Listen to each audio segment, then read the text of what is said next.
வணக்கம். கழிவறையில் தோண்ட தோண்ட பணம் அதிர்ச்சியில் லஞ்ச ஒழிப்புத்துறையின் அதிகாரிகள். நண்பர்களே, இந்த வீடியோவிற்கு ஒரே ஒரு லைக் மற்றும் சப்ஸ்கிரைப் பண்ணிருங்க.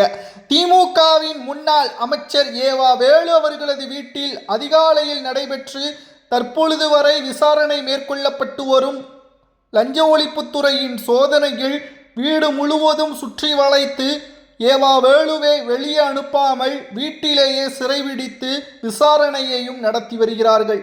இல்லாத சாலையை போட்டதாக 3,75,00,000 முறைகேடு.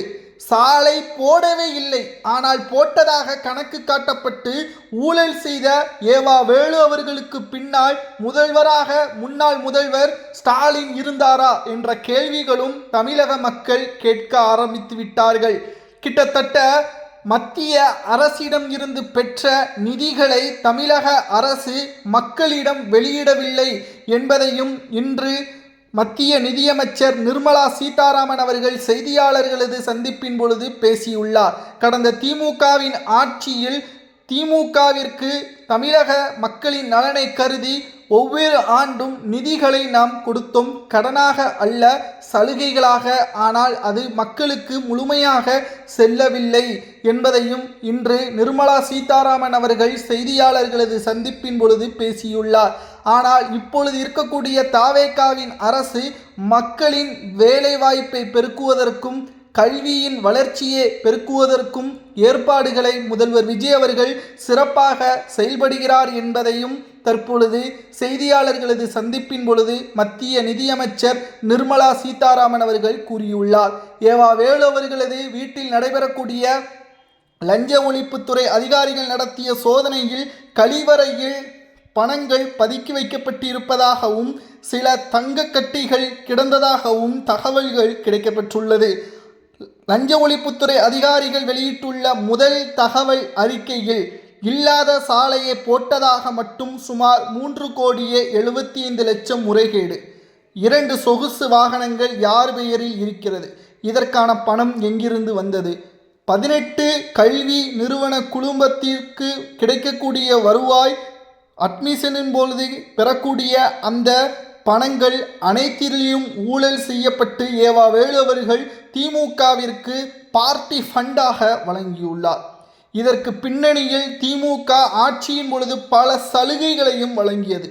தமிழ்நாட்டில் 3 முக்கிய துறைகள்தான் வருமானம் வரக்கூடிய துறை. ஒன்று மின்சாரம், 2வது மதுவிலக்கு, 3வது பொதுப்பணித்துறை மற்றும் நெடுஞ்சாலைத்துறை. செந்தில் பாலாஜி அந்த துறையில் ஊழலை செய்துவிட்டார். பொதுப்பணி மற்றும் நெடுஞ்சாலைத்துறையில் ஏவா வேலு அவர்கள் ஊழல் செய்துவிட்டார். தற்பொழுது தமிழக மக்கள் கொடுக்கின்ற வரிகள் ஊழல் செய்வதற்கே சரியாகிவிட்டால் தமிழக மக்களின் வளர்ச்சி தான் என்னாவது என்ற கேள்விகளை கேட்க ஆரம்பித்த பிறகுதான் முதல்வராக விஜய் அவர்களை தேர்வு செய்தார்கள் தமிழக மக்கள்.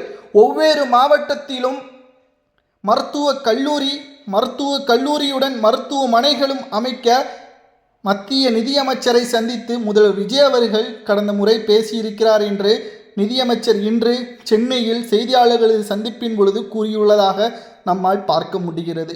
ஆனால் திமுக மத்திய அரசை திமுகவின் நோக்கத்துடன் பகைத்து கொண்டு தமிழக மக்கள்தான் பாஜகவை பகைப்பதாக இவர்கள் நாடகமாடி தமிழக மக்களின் வளர்ச்சியையும் தமிழக மக்களின் இளைஞர்களின் வேலைக்கு ஏற்படக்கூடிய அந்த நல்ல வாய்ப்பை இழக்கக்கூடிய வகையிலும் திமுக செய்து இவர்கள் கழிவறையில் பணங்களை பதுக்க வைக்கக்கூடிய வேலையில் மட்டும்தான் ஈடுபட்டுள்ளார்கள். கலைஞர் வேட்பாளராக நிறுத்தப்படக்கூடிய நபர்களை கடந்த கால திமுகவின் அரசியலை எடுத்து பார்த்தால் தெரியும். திருவண்ணாமலையில் சைக்கிள் ரிக்ஷாவை ஓட்டிட்டு வந்த ஏவா வேலு அவர்கள் இன்று 18 கல்வி நிறுவனங்களை நடத்துகிறார். 3 சொகுசு பங்களாக்கள், 8 வகையான சொகுசு கார்கள். இதில் எல்லாம் எப்படி வந்தது? யாருடைய சொத்துக்கள்? குறுகிய 40 ஆண்டுகளில் இவ்வளவு கோடிகள் எப்படி இவர்களால் சம்பாதிக்க முடியும் என்ற மக்களது கேள்வியால் தான் இன்று ஆட்சி தலைகீழாக மாறி யார் மீது லஞ்ச ஒழிப்புத்துறை அதிகாரிகள் தற்பொழுது விசாரணை நடத்தக்கூடாது என்று கூறினார்களோ அவர்களது வீட்டிலேயே இன்று அருண் ஐபிஎஸ் அதிகாரி. யார் இந்த அருண் ஐபிஎஸ் அதிகாரி? கடந்த திமுகவின் ஆட்சியில் முதல்வராக இருக்கக்கூடிய விஜய் அவர்கள் அன்று கட்சி ஆரம்பித்து 2வது ஆண்டில் பிரச்சாரங்கள் பொதுக்கூட்டங்கள் நடத்துவதற்கு அனுமதி வழங்காததும், கரூரில் நடைபெற்ற துயர சம்பவத்திற்கு உரிய பாதுகாப்பு வழங்காததும், அருண் IPS அவர்கள் தற்பொழுது பணியிட நீக்கம் செய்யப்படுவார் அல்லது வேறு இடத்திற்கு மாற்றப்படுவார் என்று பெரிதளவிலும் பேசப்பட்டது.